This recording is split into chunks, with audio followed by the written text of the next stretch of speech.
कंगना राउत के समर्थन में देश के कई शहरों में प्रदर्शन किए जा रहे हैं। आज पूर्वी दिल्ली के विश्वासनगर में मां कालका सेवा समिति के अध्यक्ष मुकेश वैद ने महाराष्ट्र के मुख्यमंत्री उद्धव ठाकरे व संजय राउत के पोस्टर जलाकर अपना विरोध प्रदर्शित किया और साथ ही जल्द से जल्द संजय राउत की गिरफ्तारी की मांग की।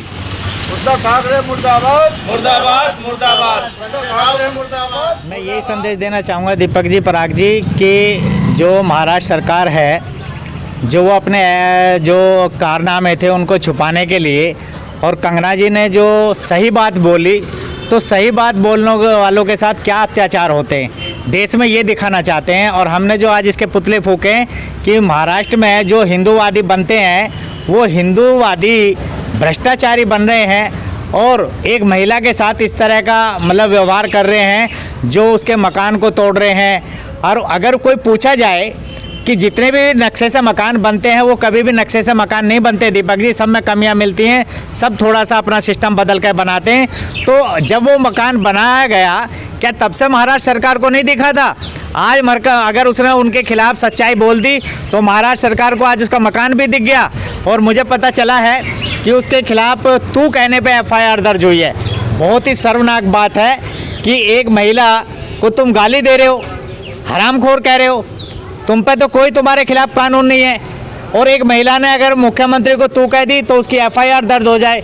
ये बहुत ही इस देश का बेड़ा गर्क होने पर तुल रहा है कि जो लोग इस तरह की राजनीति करते हैं उनका बेड़ा गर्क बहुत जल्दी होगा। क्या आप सरकार से मांग करेंगे संजय राउत को गिरफ्तार किया जाए, जिस तरीके से उन्होंने एक हीरो को, हीरोइन को सच्ची आवाज़ उठाने पर?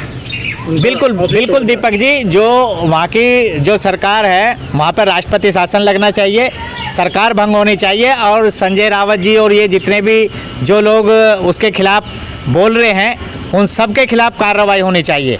और दीपक जी, एक चीज़ और बताना चाहता हूँ कि जो ये जितने भी लोग हैं वहाँ के, ये सिर्फ राजनीति के लिए, जो वो मकान तोड़ा गया उस मकान से ये हाउस टैक्स नहीं ले रहे थे। तुम्हें दब दिखाई नहीं दे रहा था कि तुम उसका हाउस टैक्स ले रहे, उससे कार पार्किंग भी ले रहे होंगे। उसका पूरा मीडिया उसका तोड़ देते हैं। पूरा वो तोड़ा गया है, ये बहुत गलत है। उसको कोई नोटिस देते, महीने 2 महीने का उसको नोटिस देते, उसको नोटिस दे के वो अपने को जो अगर 2-4 इंच बड़ा था तो उसको वो सही कराती। लेकिन बिल्डोजर चलाने का मतलब है कि जो भी सच्चा आदमी सच्चाई से बोलता उसको डरा देना और उसको दबा देना, ताकि कोई भी आदमी सच्चाई के खिलाफ आवाज़ ना उठा पाए।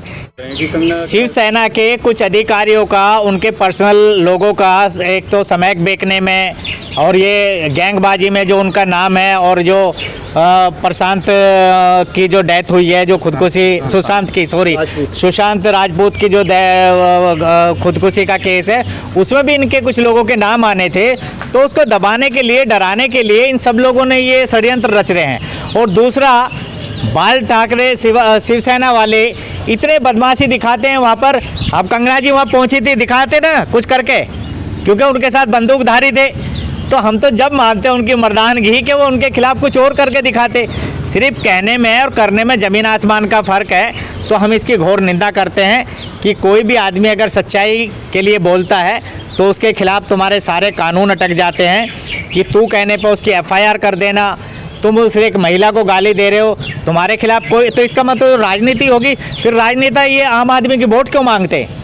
वोट तो तुम्हारे को आम आदमी की प्यारी लगती हैं। अगर आम आदमी ने तुम्हें तू कह दिया तो आम आदमी के खिलाफ FIR दर्ज करा दो। तो ये घोर ही निंदनीय है, वहाँ की सरकार का कार्य है, मैं इसकी निंदा करता हूँ।